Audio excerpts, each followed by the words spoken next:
Good morning.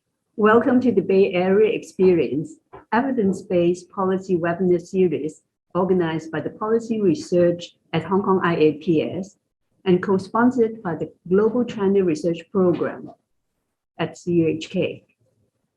I'm Fanny Cheung, convener of the Policy Research at Hong Kong IAPS and the moderator of this webinar series.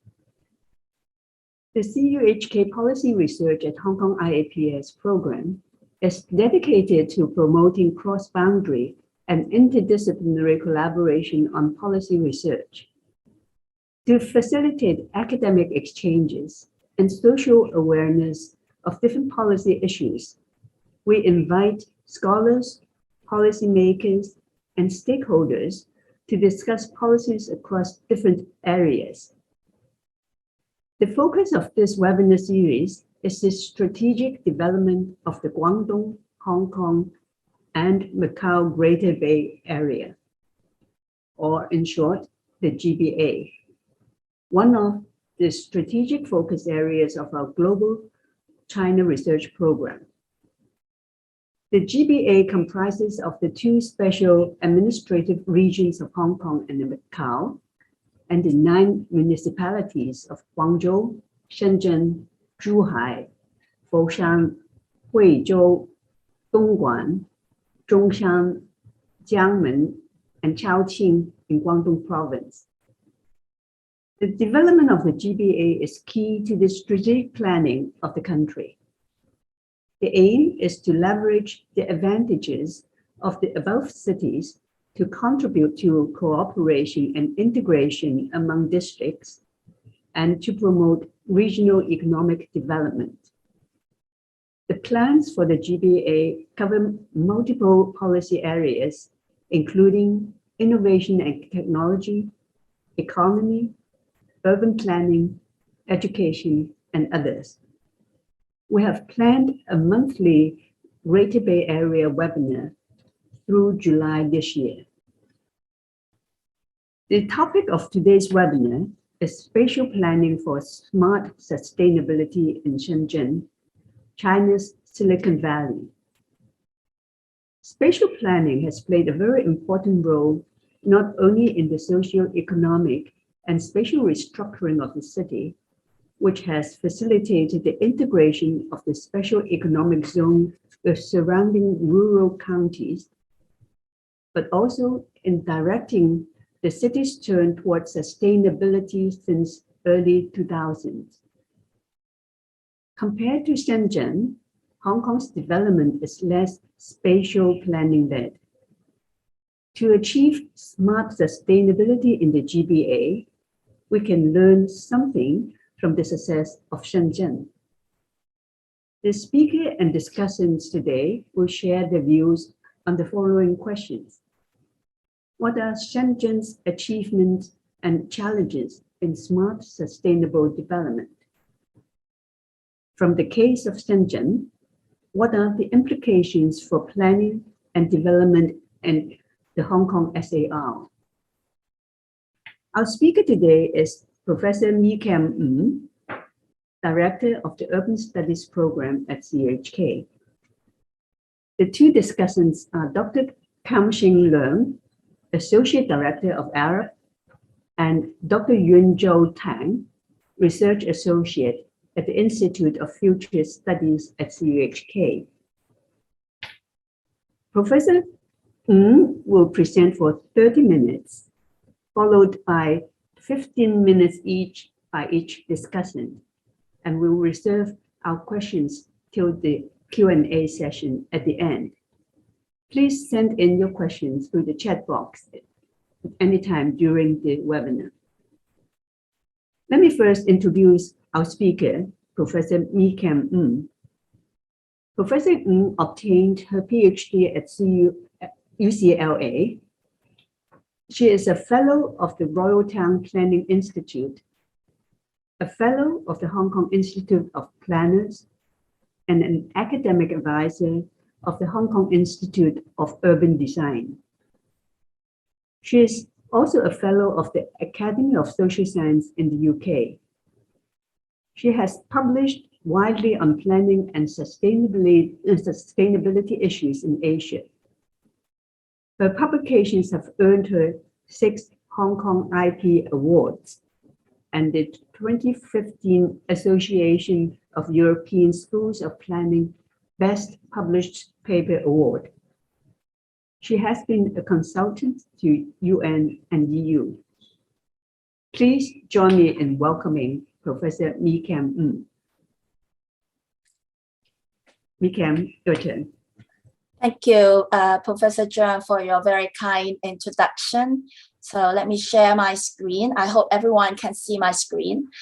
What I want to share this morning is about Shenzhen's very dramatic urban economic growth and how it's being facilitated by very careful spatial planning and related policies.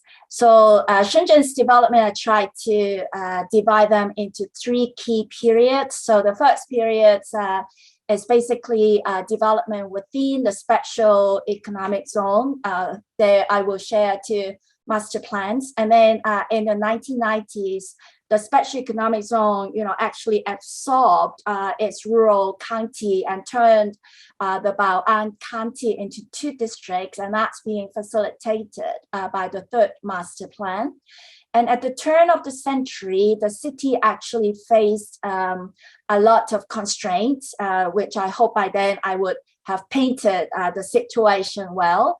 Then they started to pursue a smart, sustainable development pathway in order to spur further growth. And then I would wrap up, the whole thing and talk about the implications of Hong Kong.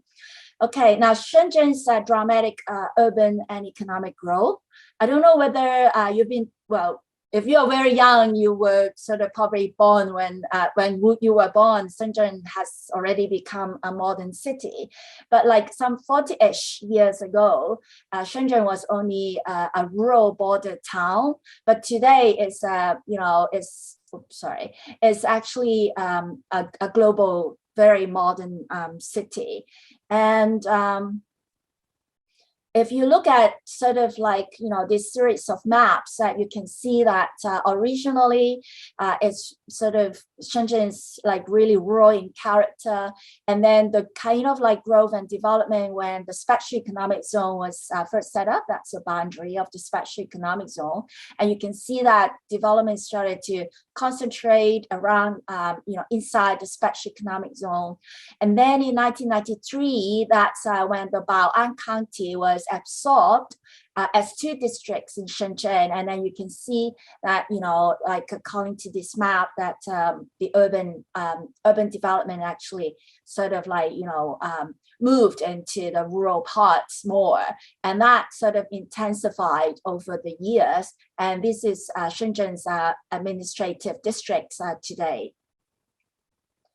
So as I've mentioned, there's 3 periods. The first period is within the special economic zone, basically industrialization. And then 1990s, then it's just development that went beyond, the special economic zone. I want you to think about an analogy. It's a little bit like, Hong Kong urban development. Now we are thinking about moving beyond the urban boundary and moving into the new territories. And then, at the turn of the century, the city faced a lot of constraints. I would talk more about that. And so they started to, this economic restructuring, which focused more on smart ecological technology and innovation-driven kind of development, and moving from what they call Shenzhen efficiency to Shenzhen quality and creation. All right, now just in case you have not really appreciated the kind of like dramatic growth and development of Shenzhen. That's the growth of GDP over the years, and that's the investment in fixed assets. And comparatively speaking, the foreign direct investment utilized, it's not as dramatic in terms of growth as the other indicators, and that's the total imports and exports. And as I've said, I've tried to differentiate 3 periods. And And the first two periods by the first three sort of like master plan. And then at the turn of the century, besides the master plans, you can sort of see that the latest is not called master plan anymore. It has to do with the fact that in China, back in 2018, that planning, the function of planning, was allocated under the Ministry of Natural Resources, in a sense to reflect China's determination to pursue ecological civilization. But what I want to show later on is that with accompanying this master plans, you can actually see a lot of plans and policies that try to steer Shenzhen's development towards a more smart path. So that's the kind of like background. Now, in the 1980s, very quickly, we can see development within the special economic zones. The area of Shenzhen as a whole is about 1997 square kilometers, about like 2 times the size of Hong Kong.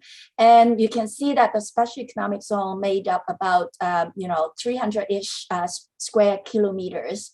And basically, at that time, the plan focused on industrial development. And by the way, population in Shenzhen then was only, about like 30,000. For the 1986 plan, you can see that there's clusters emerging. One of the reasons was that although the special economic zone was set up to attract foreign investment, but actually we understand that in those days people were not really sure about the opening up of a communist country. And so a lot of the land actually were given to state-owned enterprises, those, big shots, in the national economy. And so they become very strong power stakeholders in the special economic zone. So that has sort of like implications for the city's later developments. But I want to draw you to the attention that if you still remember like 300 square kilometers in area. Their plan at that time was really modest. They tried to just develop 123 square kilometers. At that time, the population was about 0.3 million. And then by 2000, their plan was only 1.1 million. As you can see later, actually, in reality, by year 2000, the population became 67 million. Officially, an official number could be higher. So you could imagine that within that such a short period of time, planning had to catch up with this, extra growth. And you could imagine, the challenge the city was facing then. So that's the 1980s. At that time, land was almost like given free to these state-owned enterprises from the central government or from other parts of China. So the local municipal government focused on providing a set of good infrastructure for these to operate. It was only until 1987 that they began to realize that, maybe they should not be giving land out, free of charge. And so they started the first transaction of land use right in Shenzhen. And in a sense, that started a land revolution, in the country. All right, so because I need to use more of my time to explain the, what happened later. So let's move on to the 1990s, which, as I've mentioned, in 1993, the city absorbed the rural part, the rural county, and made 2 districts out of it. So I want you to think about, like, now Hong Kong is also thinking about going to new territories. The government rolled out the Northern Metropolis plan. So I think, that's also something that Shenzhen had gone through, but back in the 1990s. So the 2 districts actually were sort of like a bit rural, and now all the farmers are being turned into urbanized because they now become urban districts. And also because of Shenzhen's development, these towns, they had to survive. And also a lot of people actually came to Shenzhen and work. And so these towns actually had urbanized and industrialized as well, although it was more sort of like fragmented and it's not less well planned, because at that time planning was confined to the special economic zone. But so that's why in the next master plan, the government had to think about how to extend planning beyond the special economic zone and sort of try to integrate the two districts. As you can see that because of the inclusion of the two districts, you can see more urban employment or self-employed people in the city. So that's the population growth, as I've mentioned, right? So as you can see, year 2000 is about 7 million, but originally they just planned for 1.1 million. So you can imagine like how challenging planning, was at that time. Especially, this is also something very similar in the current Hong Kong situation, as you can imagine, that special economic zone actually made up compared to the two districts, land actually much more outside the special economic zone. So the third Shenzhen master plan, therefore, had to incorporate the rural part into the city, and we think about how the city should develop. And at that time, their slogan was Singapore's environment and Hong Kong's efficiency. So, unlike the territorial plans made in Hong Kong, which basically are more physical planning oriented or land use planning oriented, you can see that master plans in Shenzhen, they always start with their vision, their positioning, like here, they position itself to be like a regional financial center, moving into high-tech industrial development, bridging domestic and international markets. And then they also map out, like the economic, the socioeconomic, and also the environmental development strategy. Like here, at that time, they started to realize that they need to protect agricultural areas, ecological sensitive areas, and also because you can imagine, I mentioned about within the special economic zone, you've got these very strong power holders who were the zone builders in a sense, right, from day one. So they are the big shots. And then now they move into the rural areas. And in the rural areas, most of the land are collectively owned. So the municipal government need to also think about how to extend its I don't want to use the word control, but its management over the whole area. So that's why planning again becomes a very important tool through the setting of the planning standards and guidelines, and also establishment of the planning law, and of course the plans, that helps to sort of like steer the spatial development of the city. All right, so, but actually, the turn of the century was another challenge for the city. First of all, because of China's accession to the World Trade Organization, the special economic zone lost its special status. And also, according to them, the extension to the sort of like former rural parts, also became a big challenge. And I try to explain a little bit more. Within the special economic zone, most of the land belonged to the government, except, some of the what we call urban villages, when the government didn't really have all the resources to resume the land. So those land belong still to the collectives, However, the land outside the special economic zone, they all are collectively owned land, and so and those land actually had been sort of like really intensively developed. I mean, that's how Shenzhen solved its rapid population growth problem. So these towns, they started to build housing. They also developed some industries to provide employment. And so that's why in those areas, you do have a lot of what Chinese scholars call small property housing. So it's like not full property, it's full private property. So they are in China, if it's collectively owned land, in a sense, you need to be sort of like resumed by the municipal government and turn it into sort of like urban land so that it can be traded, in the market. And so,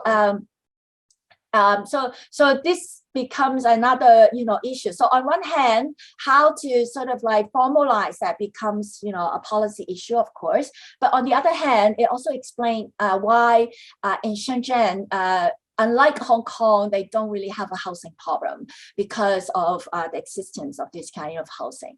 Anyway, there's also another issue is that the special economic zone, the development, and you can see two development regimes almost.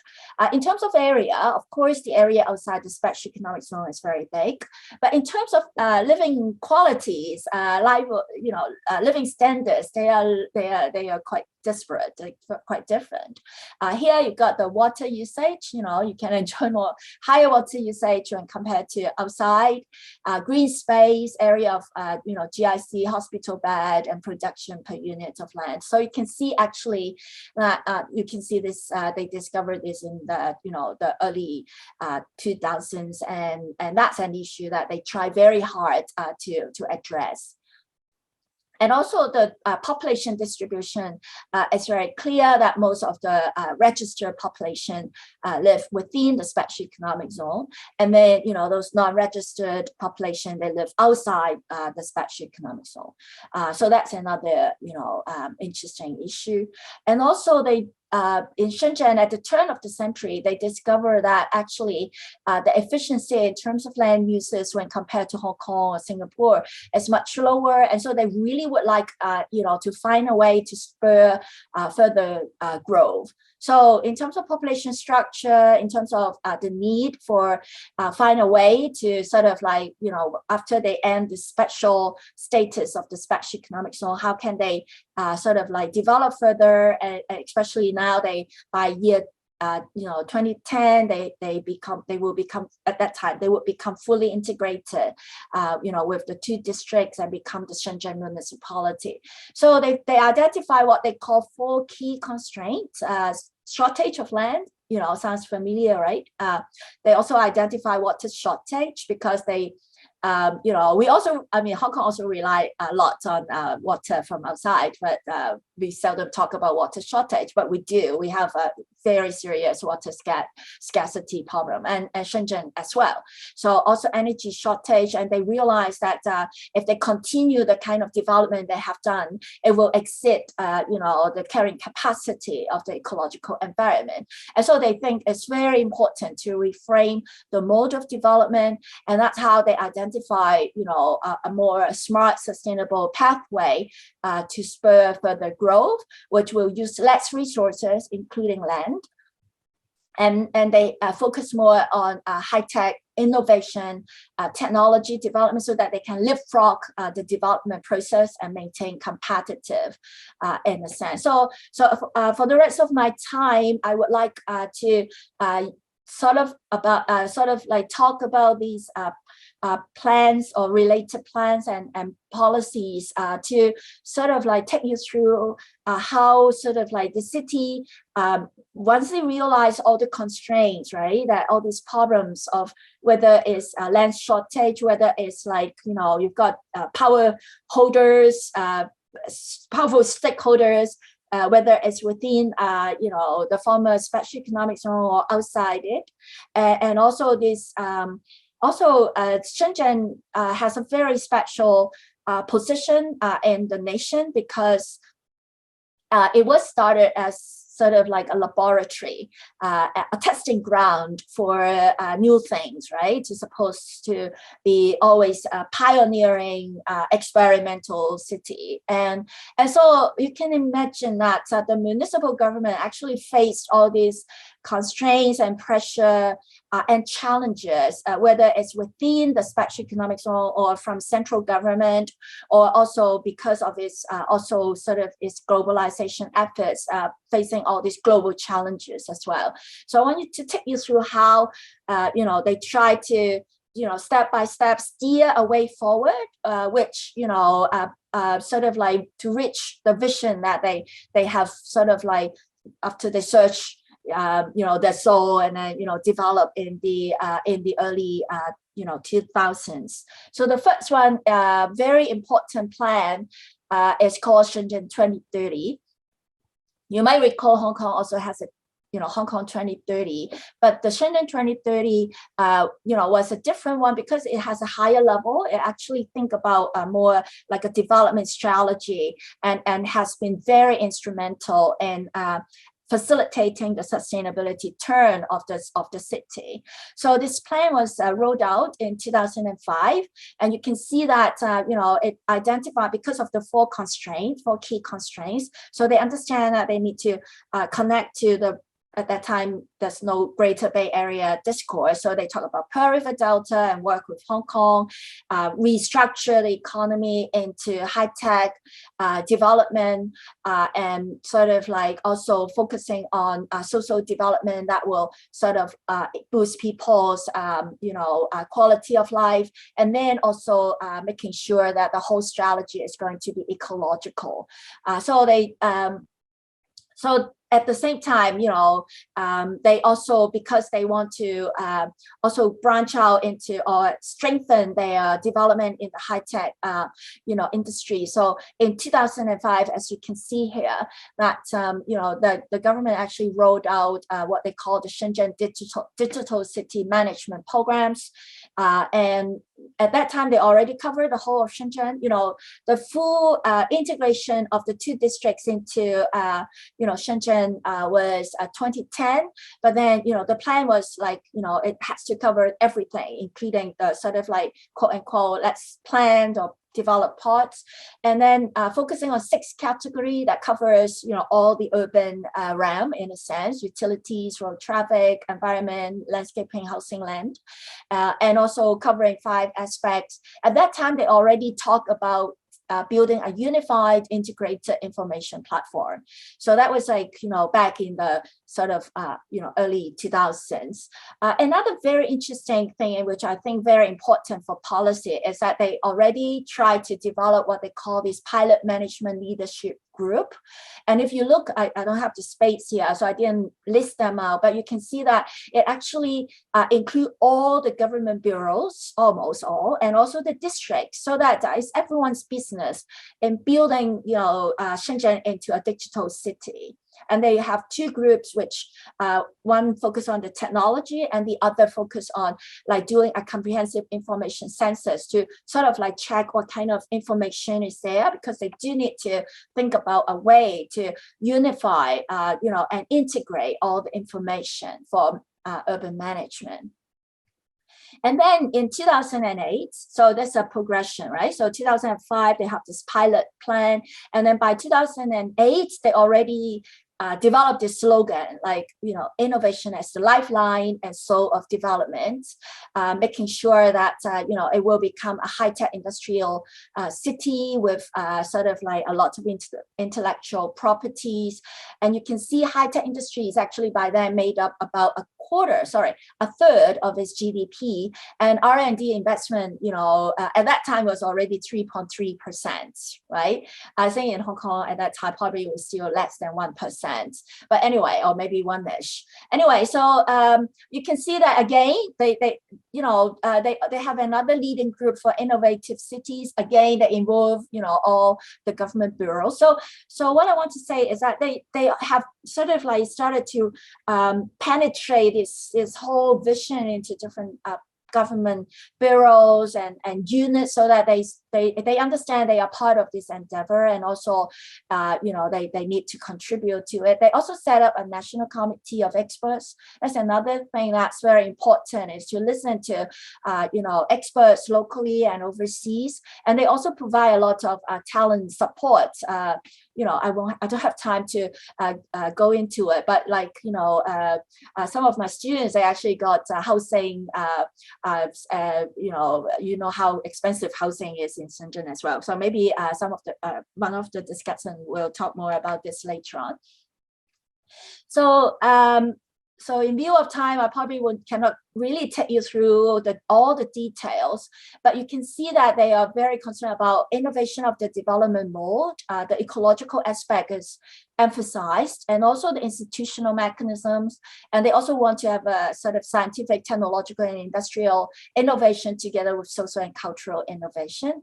I mean, this is why CUHK has a campus in Shenzhen, and all the universities in Hong Kong, they also have research institutes, in Shenzhen. That's part of the plan, because they realize that, in order to really realize the vision, they need to steer the city into sort of like having this capacity, this research and development capacity, and therefore they need to develop their own universities. They also encourage this collaboration.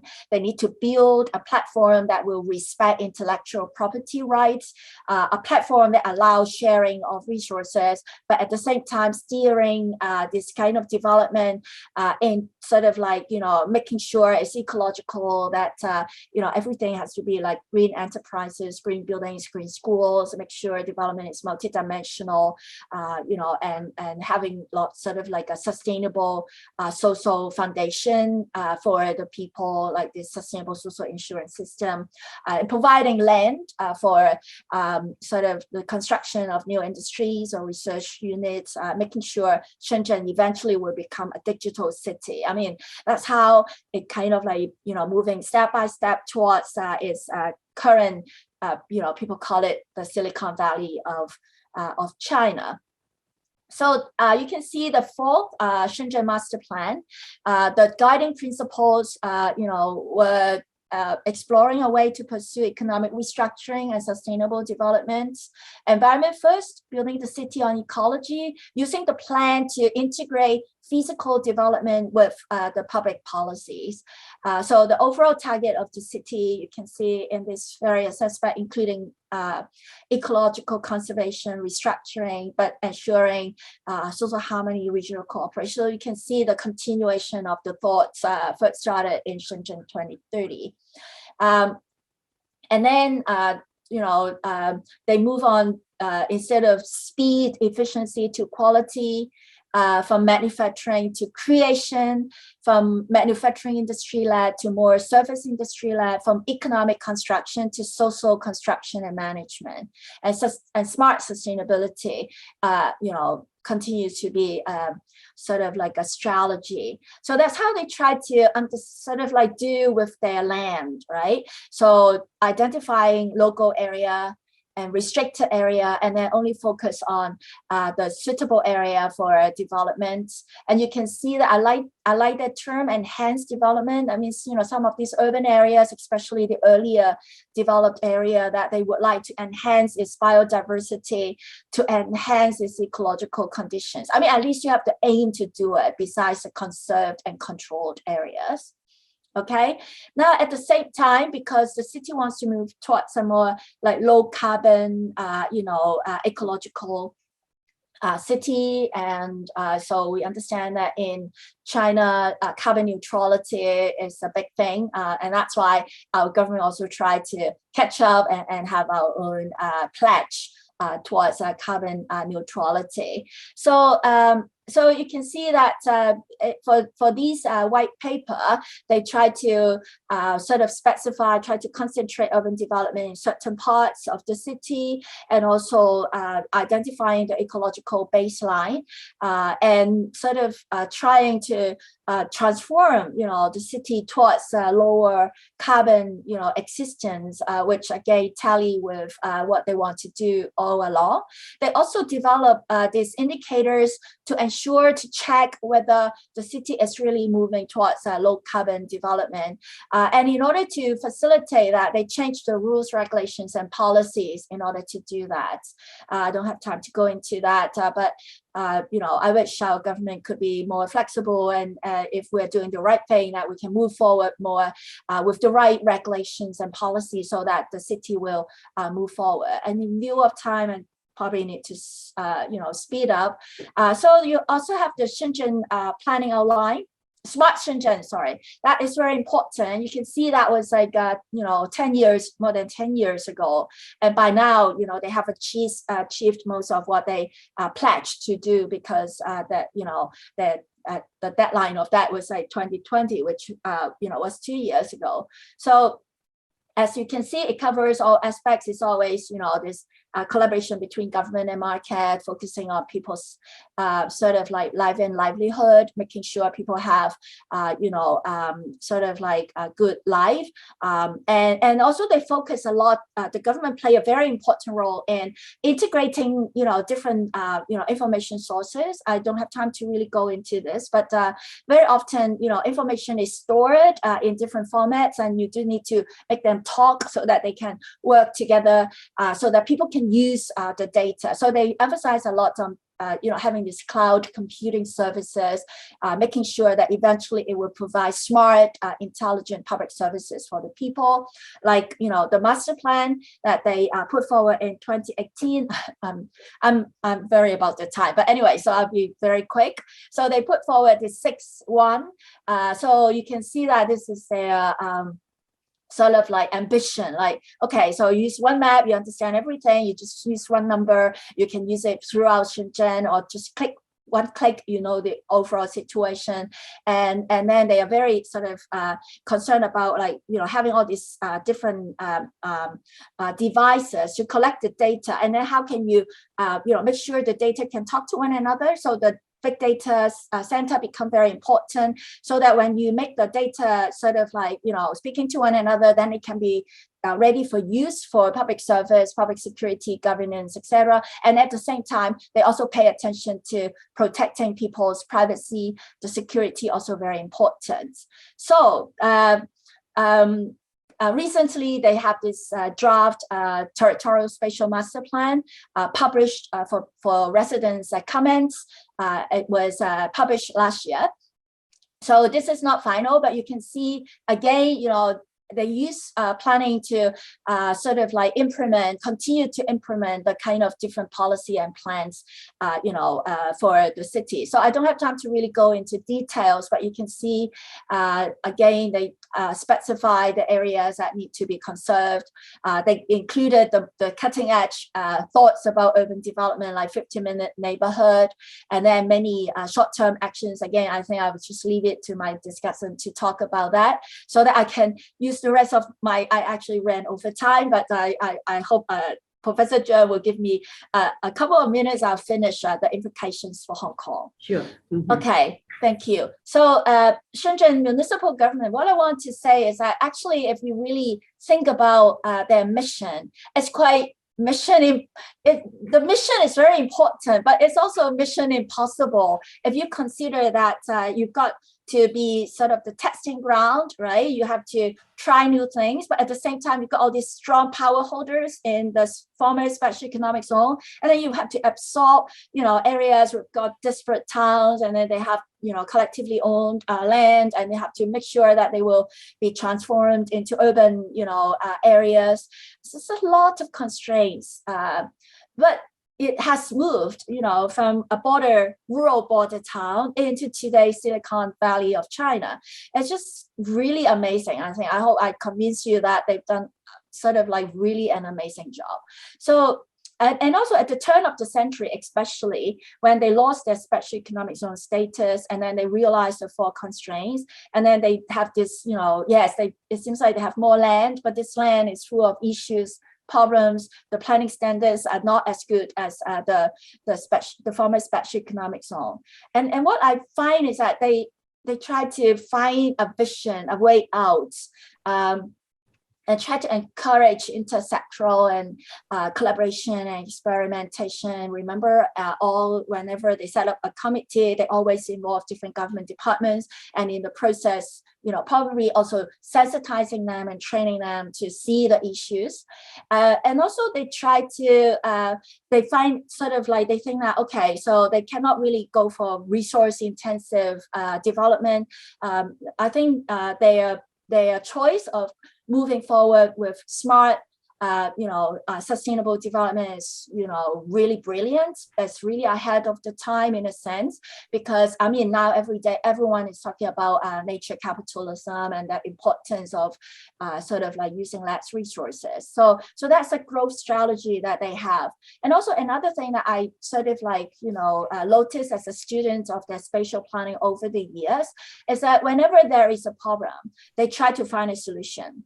They try to test something out and try to adapt and try to implement it eventually. And there's a lot of collaborations.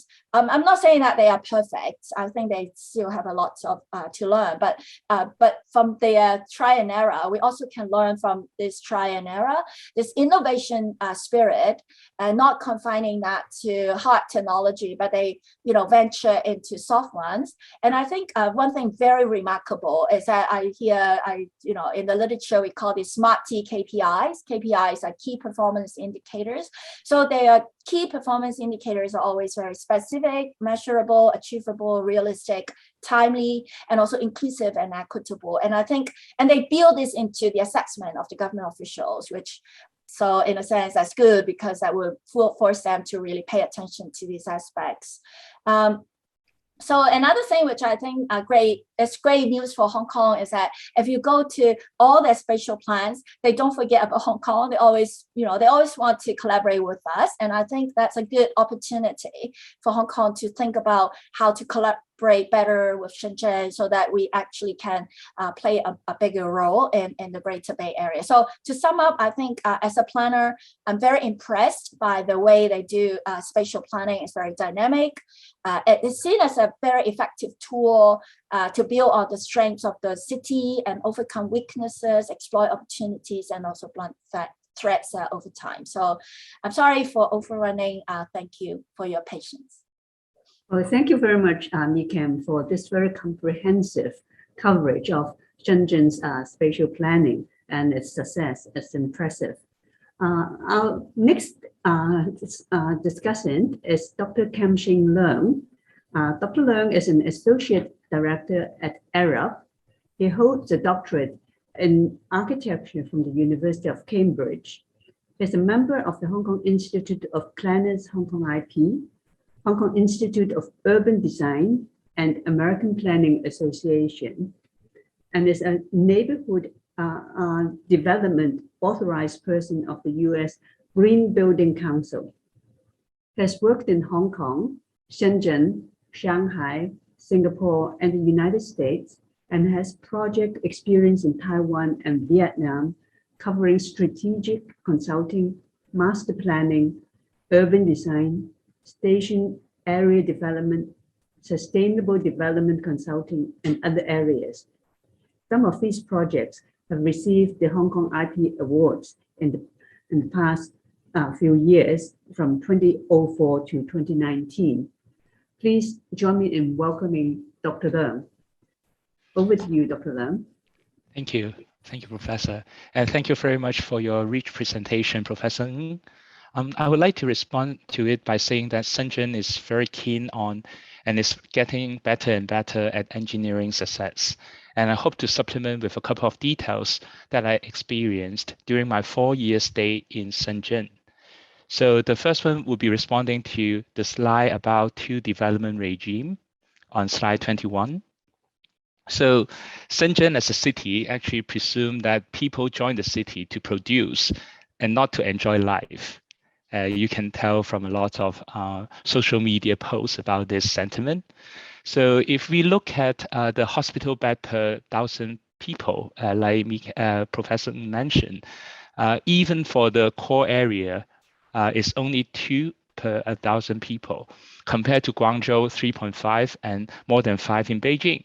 So there was a general sentiment that it's very difficult to get social services or welfare in Shenzhen. The same applied to high school places as well. And therefore, you can tell in the city, there's an implicit process to filter out the weak and retain the strong.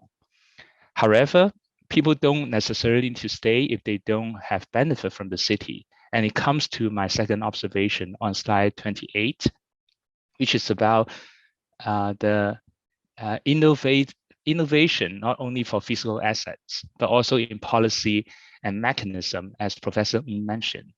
And one of the innovation in policy and mechanism I want to share is a zone name called Manufacturing Zero, M0 zone.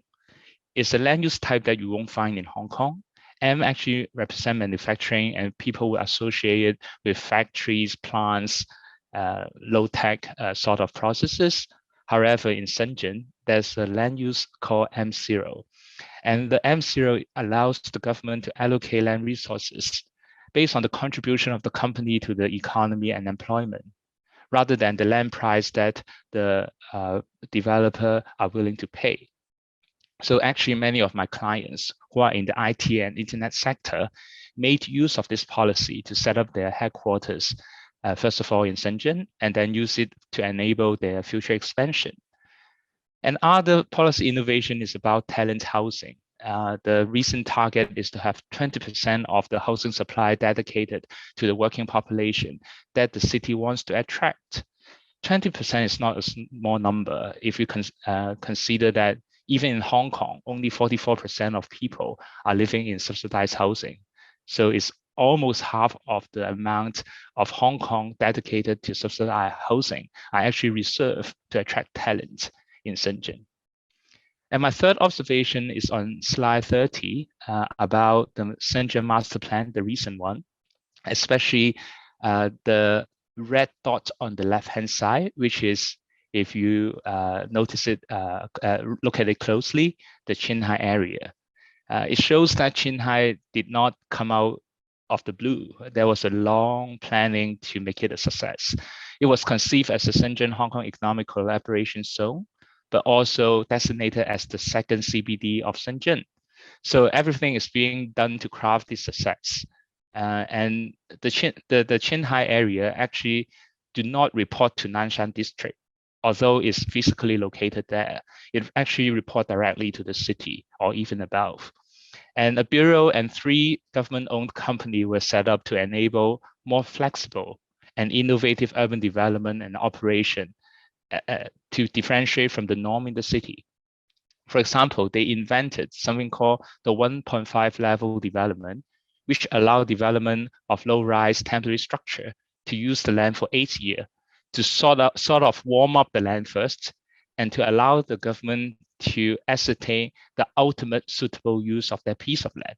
Otherwise, the land will be disposed for the use of 40, 50 years with no easy changes.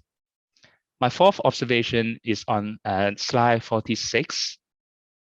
One of the boxes is about providing 1 million degree places. As many of us know, Shenzhen actually has a shortcoming in tertiary education as compared to other first-tier cities or even some second-tier city in China. But the development of a reputed university like the CUHK is actually a very long process. To expedite that process, Shenzhen actually invite reputed university to set up directly campuses in Shenzhen under very supportive terms. And because of that, many students, especially graduate students, came to Shenzhen and then build up their career in Shenzhen, and that provide quality workforce for the city. My last observation is on the last slide, 48.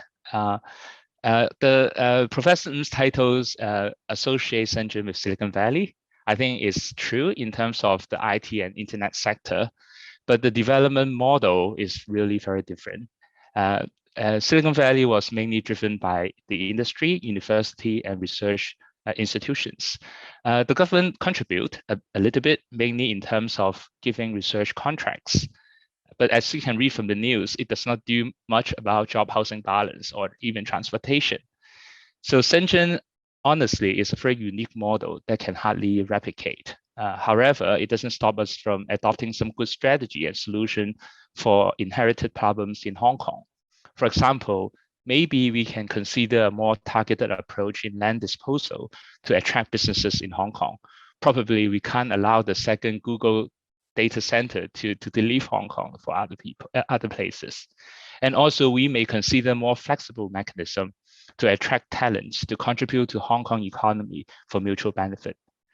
So these are my responses to Professor Ng's presentation, and I look forward to the question and answer session. Thank you. Our next discussant is Dr. Yuanzhou Tang. Dr. Tang received his PhD from the University of Hong Kong, has been working in urban and regional planning for more than 10 years, with abundant experience in planning practice, academic research, education, and exchange management.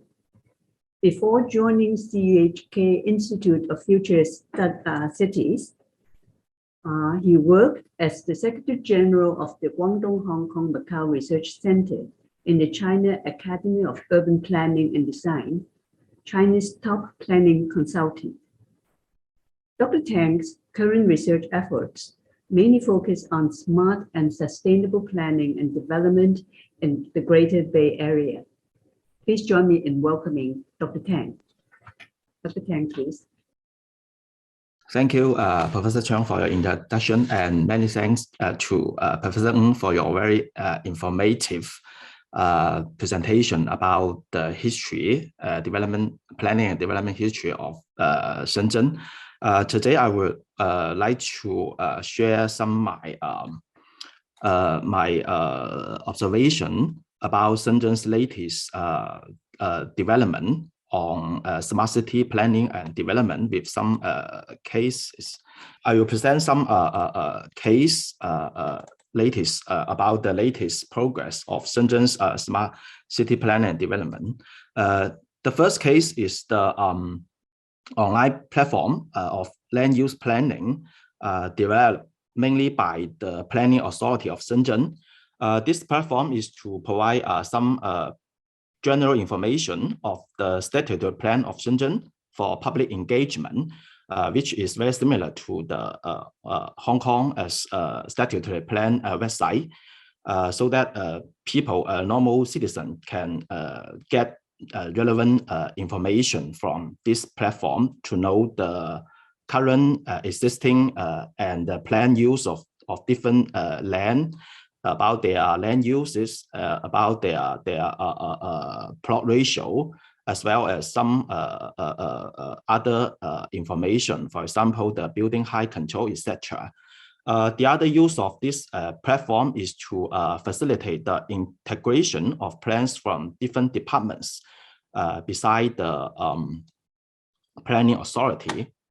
The government has some kind of internal channels to based on this platform to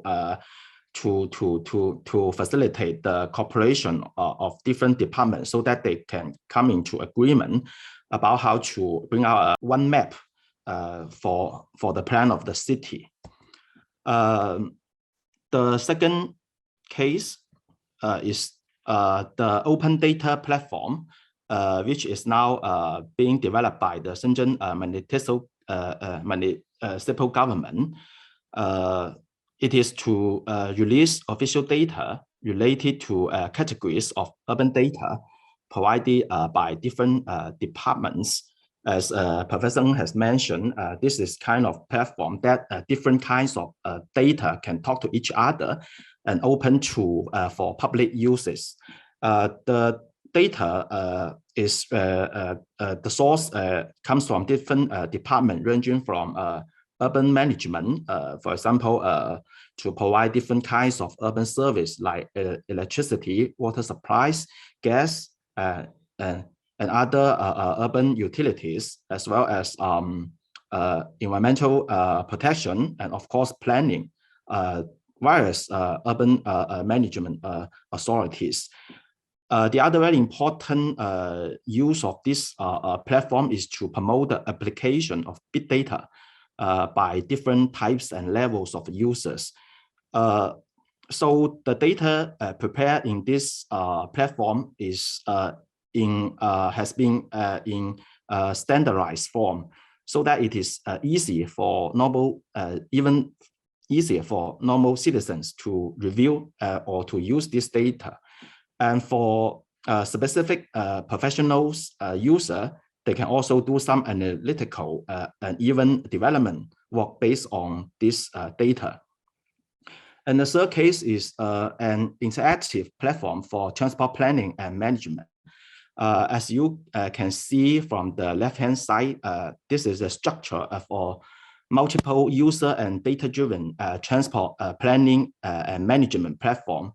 And the data, the raw data, are mainly come from what I show here on the right-hand side finger, from different analytical units of Shenzhen to getting the raw data through different kinds of sensors and devices, which bring all the data into this platform, accessible to different users, which can have this kind of interaction and contribute to the improvement of the current transport system.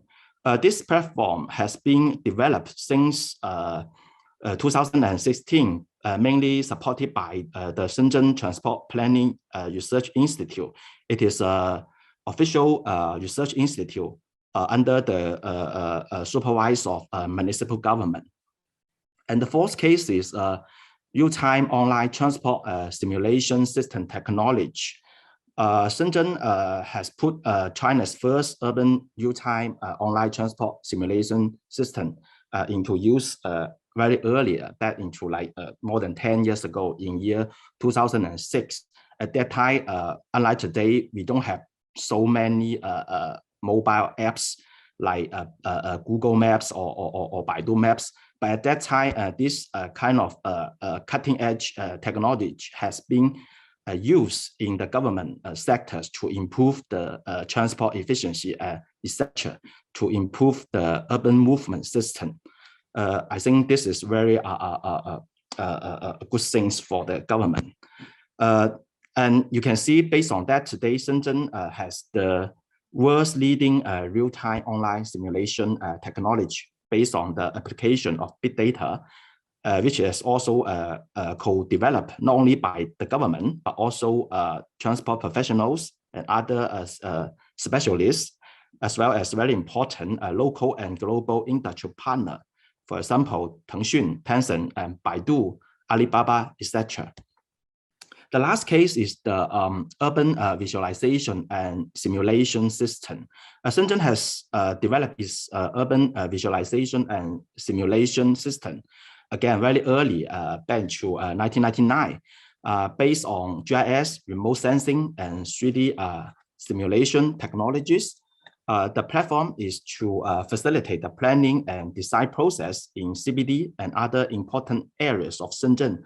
So based on this platform, planners, planning professionals, as well as normal citizens can view and see the visual image of the plans very directly, so that they can provide some instant opinions and suggestions to how to improve the plans and the proposal, and see how they will, how the city will be developed into in the future. And in December 2020, very recently, Shenzhen's visualization and digital spatial platform has been launched online.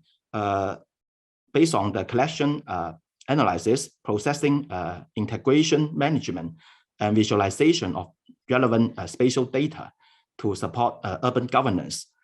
This, I think, is the update version of the previous one, which has combined more data from different government sectors, not only from planning authority, but also the other relevant government's offices, so that they can come together to share the data and get improvement of the whole urban management system.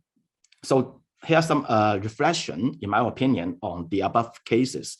First, I think also like to respond to Professor Ng's point that Shenzhen government is quite a positive government with innovative spirit.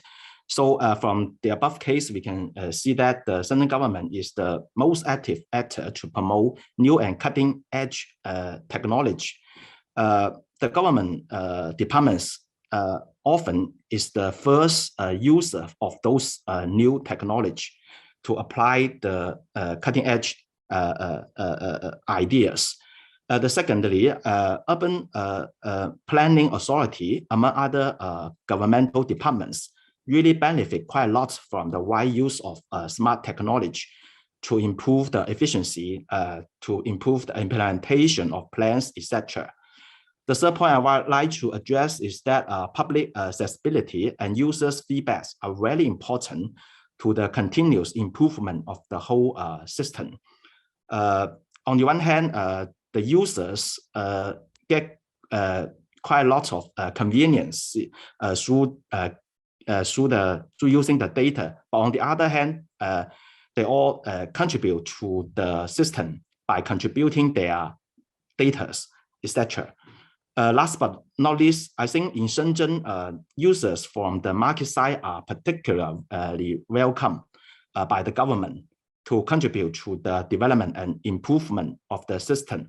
Like I mentioned, the technological company, either in very big size like Tang, Baidu, Huawei, etc., or even some small business and companies related to data and information industry really benefit quite a lot from the government's encouragement and promotion. I think this is a short supplementary share to Professor Ng's presentation. Thank you. Yeah, thank you, Dr. Tang. Well, I'd like to thank the three speakers for a very rich and comprehensive presentation on the success story of Shenzhen. Our next webinar will be on February 25 at the same time at 11. And the topic is on building the future STEM workforce from K-12 in the Greater Bay Area. Our speaker will be Professor Thomas Cheung from the Department of Curriculum and Instruction at CUHK. We have two discussants, Professor Chai, Kam-shing Chai from the same department, and Professor Peter Wan from the Department of Curriculum and Instruction at the Education University of Hong Kong. We look forward to having you again at our next webinar on February 25. Thank you for your participation today.